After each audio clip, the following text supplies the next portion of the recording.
Hi అండి, అందరికీ నమస్కారం. మీరు ఎంతగానో ఆదరిస్తున్న ఫుడ్ ఛానల్ ఫ్యామిలీ వంటకు స్వాగతం. ఈరోజు వీడియోలో మీకు చూపించబోతున్న రెసిపీ బండి మీద దొరికే ఎగ్ ముంత మసాలా ఇంట్లోనే ఈజీగా ఎలా తయారు చేసుకోవాలో ఈ వీడియోలో చేసి చూపిస్తాను. ఈ ముంత మసాలా టేస్ట్ అయితే చాలా బాగుంటుంది. ఈవినింగ్ స్నాక్స్ లాగా పెట్టండి, పిల్లలు పెద్దలు ఇష్టంగా తింటారు. అసలు బండి మీద దొరికే టేస్ట్ కంటే ఇంట్లో ఇలా తయారు చేసుకుంటే తినండి, చాలా రుచిగా ఉంటుంది. స్పైసీగా అక్కడక్కడ పల్లీలు పలుకులు తగులుతూ ఎగ్ కమ్మదానంతో చక్కని రుచితో చాలా బాగుంటుంది. ఇంకెందుకు ఆలస్యం, నేను ఎలా చేశానో ఏమేమి వేసానో మీరు తప్పకుండా చూసి ఈజీగా ఇంట్లోనే తప్పకుండా తయారు చేసి పెట్టండి. ఇక వీడియోలోకి వెళ్లే ముందు నా ఛానల్ సబ్స్క్రైబ్ చేసి బెల్ ఐకాన్ క్లిక్ చేసి వీడియోని చివరి వరకు చూడండి. ఇక వీడియో స్టార్ట్ చేద్దాం రండి.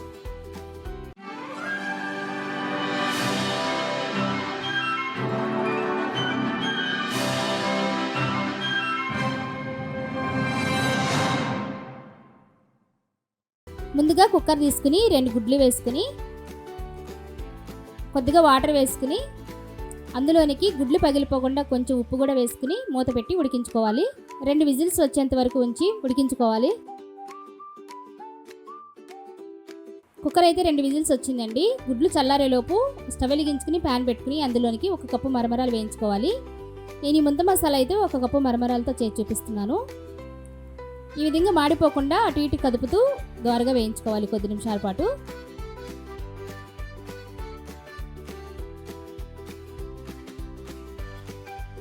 ఇవి సరిగ్గా వేగపోతే మెత్తగా అవుతాయండి, ఆ తర్వాతనే అవుతాయి, కానీ ఇలా వేపుకుంటే రుచి బాగుంటుంది. ఇలా క్రిస్పీగా వేయించుకోవాలి. ఇలా ఉన్నప్పుడు స్టవ్ ఆఫ్ చేసేసుకుని ఒక ప్లేట్లోకి తీసేసుకోవచ్చు.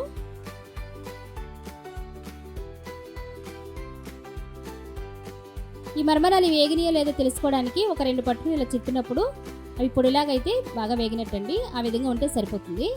ఇలా చెక్ చేసుకోవాలన్నమాట. ఇక వేయించుకున్న మరమరాలు పక్కన పెట్టేసి మళ్ళీ స్టవ్ వెలిగించుకుని దానిపైన ఒక చిన్న కళాయి పెట్టుకుని అందులోకి కొద్దిగా ఆయిల్ వేసుకోవాలి. ఇప్పుడు కప్పు మరమరాలకి నేను 1/2 కప్పు కార్న్ఫ్లేక్స్ తీసుకున్నానండి. మనం వేయించినప్పుడు కప్పు కార్న్ఫ్లేక్స్ అయిపోతాయి అనమాట. అలాగా మొత్తం అన్ని ఒకేసారి వేయకుండా కొద్ది కొద్దిగా వేసి నూనెలో వేయించుకోవాలి, మాడిపోకుండా తిప్పుకుంటూ. ఇవి చూడడానికి చిన్నగా ఉన్న నూనెలో వేసినప్పుడు పెద్దగా అవుతాయండి, అందుకని ఒకేసారి వేయకుండా కొంచెం కొంచెం వేసుకుని వేయించుకోవాలి. ఈ విధంగా ఇవన్నీ ఒక ప్లేట్లోకి తీసేసుకోవచ్చు. కార్న్ఫ్లేక్స్ అన్ని ఈ విధంగా వేయించుకుని ప్లేట్లోకి తీసుకుని పక్కన పెట్టుకోవాలి. ఇప్పుడు అదే ఆయిల్లోనికి ఒక 1/2 కప్పు పల్లీలు వేయించుకోవాలండి, మాడిపోకుండా దోరగా వేయించుకోవాలి. ఈ మసాలాలో పల్లీలు చాలా బాగుంటాయి, అక్కడక్కడ పలుకులుగా తగులుతున్నప్పుడు రుచి అయితే చాలా బాగుంటుంది. చూసారు కదా, పల్లీలు ఈ రకంగా వేగితే సరిపోతుందండి. ఇక మాడిపోతే కనుక చేదొస్తుంది, కాబట్టి ఇలా ఉన్నప్పుడు ఒక ప్లేట్లోకి తీసేసుకోవచ్చు. ఇప్పుడు ఈ పల్లీలు కూడా ముందుగా వేయించుకున్న ప్లేట్లోకి అయితే తీసేసుకుంటున్నాను.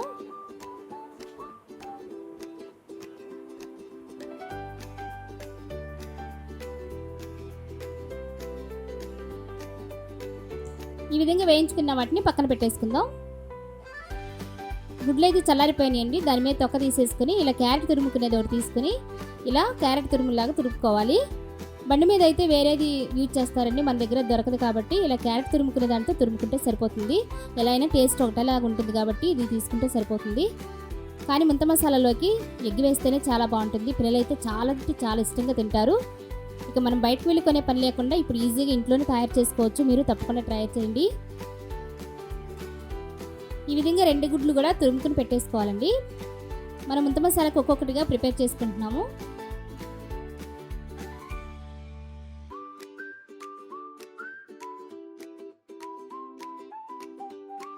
ఈ విధంగా తురుముకున్న ఎగ్గును కూడా పక్కన పెట్టేసుకోవాలి.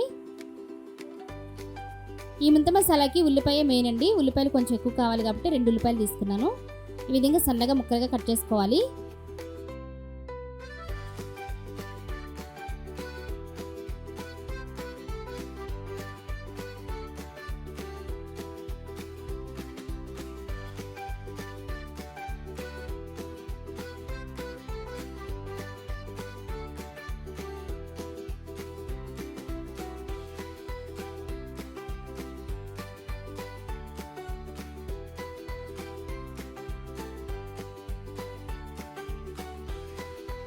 ఈ విధంగా సన్నగా తరిగి పక్కన పెట్టేసుకోవాలి. ఇప్పుడు కొద్దిగా కొత్తిమీర తీసుకుని దాన్ని కూడా సన్నగా తరిగి పెట్టుకోవాలి. కొత్తిమీర అయితే ఈ ముంత మసాలాలోకి మంచి ఫ్లేవర్ వస్తుందండి. ఉల్లిపాయలతో కలిసినప్పుడు ఆ స్మెల్ అయితే చాలా బాగుంటుంది.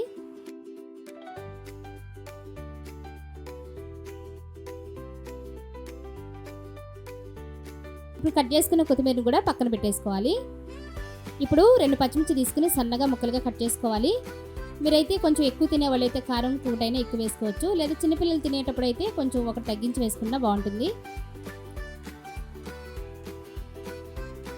ఇలా సన్నగా తరిగిన పచ్చిమిర్చి రెండింటిని కూడా పక్కన పెట్టేసుకోవాలి.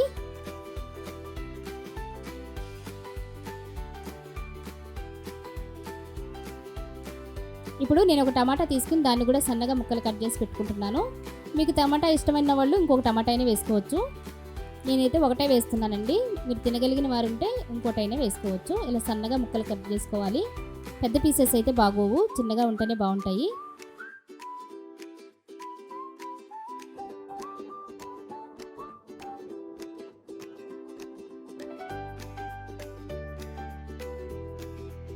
ఈ విధంగా సన్నగా కట్ చేసుకుని టమాటా ముక్కలన్నీ కూడా పక్కన పెట్టేసుకోవాలి. ఇప్పుడు ఒక నిమ్మకాయ తీసుకుని కట్ చేస్తున్నానండి, కానీ ఒక బద్ద అయితేనే సరిపోతుంది. మనం తీసుకున్న మసాలాలోకి ఒక బద్ద నిమ్మరసం అయితే పర్ఫెక్ట్గా సరిపోతుంది. ఇప్పుడు ఒక అడల్పాటి గిన్నె తీసుకుని అందులోనికి ముందుగా మనం వేయించి పెట్టుకున్న మరమరాలు వేసుకోవాలి. అలానే ముందుగా వేయించి పెట్టుకున్నాం కదా పల్లీలు, కార్న్ఫ్లేక్స్ కూడా వేసుకోవాలి. అలానే ముందుగా కట్ చేసి పెట్టుకున్న టమాటా ముక్కలు, పచ్చిమిర్చి ముక్కలు, కొత్తిమీర, ఉల్లిపాయ ముక్కలు కూడా వేసుకోవాలి.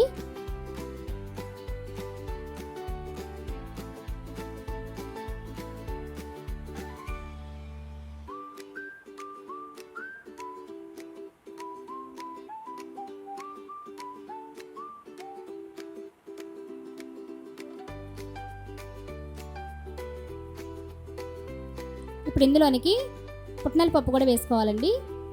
అలానే హాఫ్ కప్ అయితే వేస్తున్నాను. అలానే ముందుగా తరిగి పెట్టుకున్న ఎగ్ కూడా ఇందులోకి వేసుకోవాలి. అలానే రుచికి సరిపడా సాల్ట్, 1 టీ స్పూన్ కారం, half teaspoon garam masala, half teaspoon chaat masala, half teaspoon లేదా ఒక పావు టీ స్పూన్ ధనియాల పొడి, పావు టీ స్పూన్ జీలకర్ర పొడి, ఒక నిమ్మబద్దండి. ముందుగా కట్ చేసుకున్నాం కదా, ఒక చెక్క అయితే సరిపోతుంది.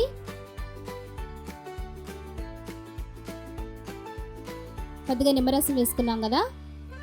ఇప్పుడు ఇవన్నీ కూడా చేత్తో బాగా మిక్స్ చేసుకోవాలి. గరిటె పెట్టి కలిపితే అస్సలు కలవండి. ఈ మసాలాలన్నీ కూడా పట్టించాలంటే మనం చేయి పెట్టాల్సిందేను. మొత్తం అన్నీ కలిసేలా మొత్తం పట్టాలి. మసాలాలంతా కూడా మొత్తం మిక్స్ చేయాలి, బాగా కలుపుకోవాలండి. అదేంటి చేత్తో కలుపుతున్నారు అని అనుకుంటున్నారా? చూడండి, ఎక్కడైనా మనం వింటూ ఉంటాం కదా వాళ్ళ చేతి వంట చాలా బాగుంటుంది అని. అలాగే చేత్తో కలిపినప్పుడు ఆ రుచి వేరుగా ఉంటుంది.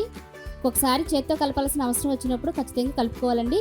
ఈ విధంగా మొత్తం అంతా కూడా మిక్స్ చేసుకోవాలి. చూసారు కదా, ఈ టెక్స్చర్ వచ్చేంత వరకు కూడా బాగా మిక్స్ చేసుకోవాలి. చూసారు కదా, సింపుల్గా తక్కువ టైంలో ఎగ్ ముంత మసాలా రెడీ అయిపోయింది. రుచి అయితే చాలా బాగుంటుంది. మీరు తప్పకుండా ట్రై చేయండి. ఇక వీడియో నచ్చితే లైక్ చేయండి, మీ ఫ్యామిలీ మెంబర్స్కి షేర్ చేయండి.